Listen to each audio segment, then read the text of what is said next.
Assalamu alaikum. I am Muhammad Kamran Halil from YouTube channel The Physics Gurus.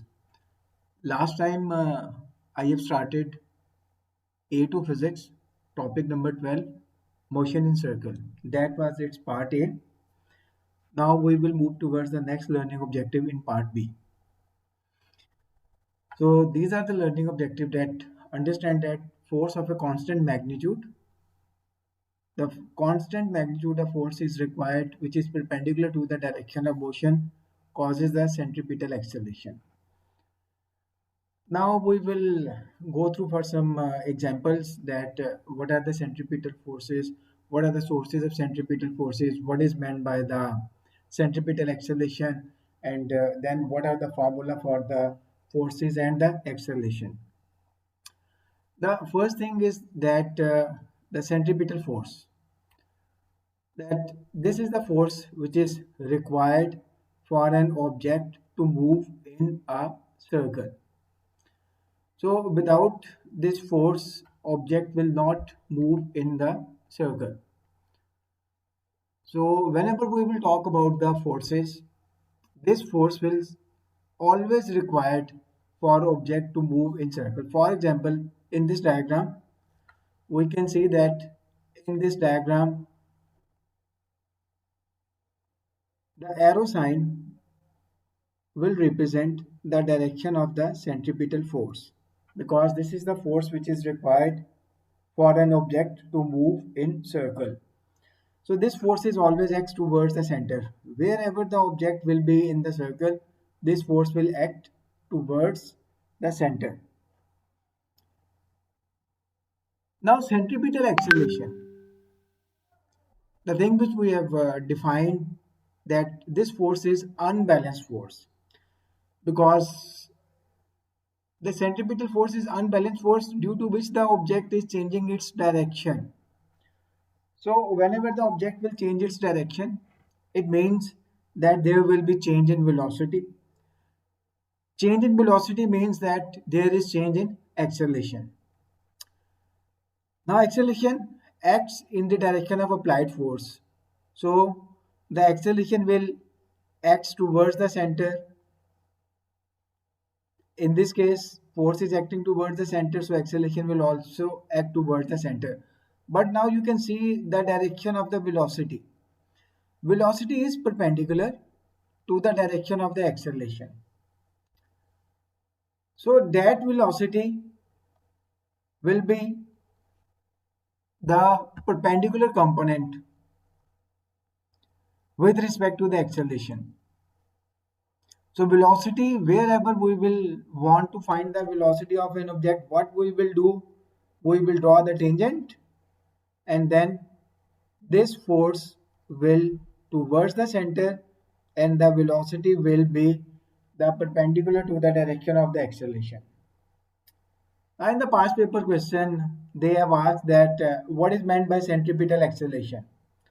So acceleration which is perpendicular to the velocity is called as centripetal acceleration. If you will not write down the term perpendicular to the velocity, then you will not get 1 mark. So be careful when you are writing the definition of the centripetal acceleration. Then the other things that when an object velocity is changing, it has acceleration. So direction and force of acceleration always acts towards the center. The velocity is always perpendicular to the direction of the force and acceleration. These are the key points. Now there are different sources for the centripetal force. Centripetal force is due to the movement of an object. Now if we will consider diagram number 1, in which the earth is revolving around the sun. So the source of the centripetal force is the gravitational pull. The source of the cause of the centripetal force will change from example to example. In this case, the gravity will provide the necessary centripetal force so that the earth will start revolving around the sun. In second case, when we will tie up an object, suppose a stone, and then we will rotate it with our hand with the help of a string, then there is a force of tension in the string which will provide the source of the centripetal force. So source of centripetal forces are the gravitational pull, the force of tension in case when an object is tied up with a string and it is rotating. Another example, that when an electron is revolving around the nucleus. Now, what will be the source of the centripetal force? The source of the centripetal force will be electrostatic forces. Electrostatic forces. So this is the third source for the centripetal force. Then we will move towards the fourth source. The fourth source is a car is turning around the corner. Then you can see that the force is acting towards the banking road or curved road. Then the force of friction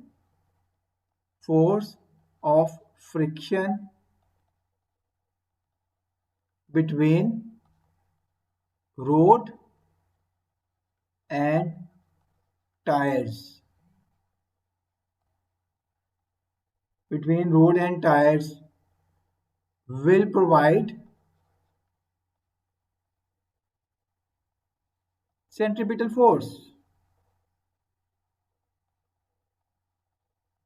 Centripetal force. If the road is wet, it means that there will be less friction between the road and the tire, so the car will skid.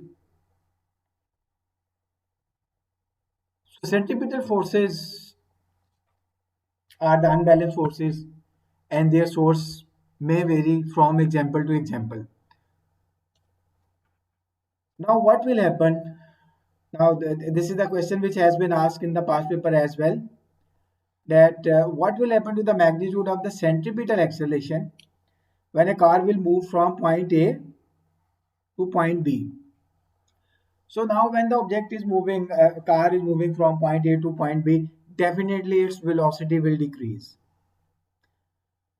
So it means that the magnitude of the centripetal acceleration will also decrease when it moves from A to B. And the reason I have told that at A the car will have more speed, while at B the car will have less speed. So its velocity will decrease. It means that the acceleration will also decrease. So this is the 2-mark question once again which has been asked in the paper. What is meant by circular motion? The motion in which object moves with constant speed. So it means that the magnitude of the object will be same, and in that motion the acceleration is always perpendicular to the velocity. So this question will give you 2 marks. Now the formula related with this portion, acceleration, it is written that r omega square, acceleration that is equal to v square over r, and then for the formula for the forces, F that is equal to mr omega square and F that is equal to m v square over r. And you always in my previous lesson I have told you that omega that is equal to 2 pi by t, or omega that is equal to 2 pi f. So you have to remember these expressions as well.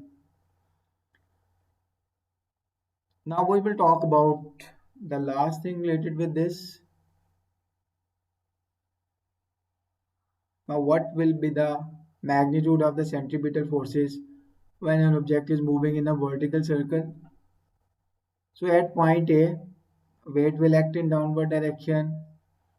This is point A, this is point B, this is point C, This is point D. At all points, the weight will act in downward direction, and weight that is equal to mg. So weight that is equal to mg. So weight will always act in downward direction. W that is equal to mg. Now centripetal force will act towards the center. So point A and point B, the centripetal force will be calculated by using formula m v square over r. Now what about at point D?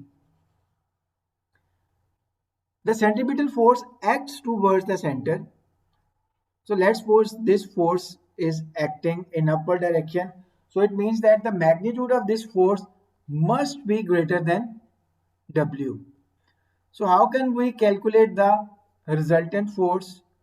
So F minus W. At point C, this force is acting in downward direction, and then here the resultant force will be calculated by using formula F plus W. What is the reason? Because they are acting in the same direction at point C, while at point D they are acting in different directions.